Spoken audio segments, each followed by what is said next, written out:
पाकिस्तान और इंडिया के खिलाफ मैच में अंपायरों की बड़ी बेईमानियां पकड़ी गई हैं। अंपायरों ने जानबूझकर पाकिस्तान को हराने और इंडिया को जितवाने की मुकम्मल कोशिशें की हैं। इस मैच में कुछ गलत फैसले दिए जो कि कैमरे की आंख ने पकड़ ली हैं। उसके बाद पाकिस्तान की इतनी अटैक बॉलिंग के बावजूद भी आज के दिन कोई भी विकेट हासिल ना कर सके। उसकी सबसे बड़ी वजह अंपायरों के बिल्कुल नाकिस फैसले थे।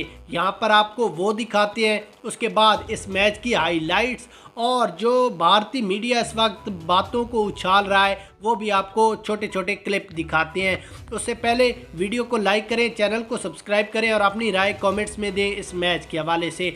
उसके बाद अगर यहाँ पर हम सबसे पहले इस मैच की हाइलाइट्स पर नज़र डालें तो भारतीय टीम ने रिजर्व दिन आज के दिन बैटिंग करते हुए 50 ओवरों में 300 प्लस रन किए और 2 ही खिलाड़ी आउट हुए, जिसमें केएल राहुल की शानदार सेंचुरी, विराट कोहली की निफ्ट सेंचुरी और रोहित शर्मा की 50 थी।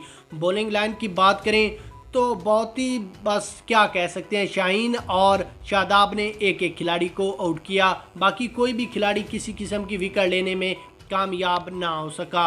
अंपायरों ने एक दो नहीं बल्कि इस मैच में लगातार 3 गलत फैसले देकर पाकिस्तानियों का दिल दुखाया है।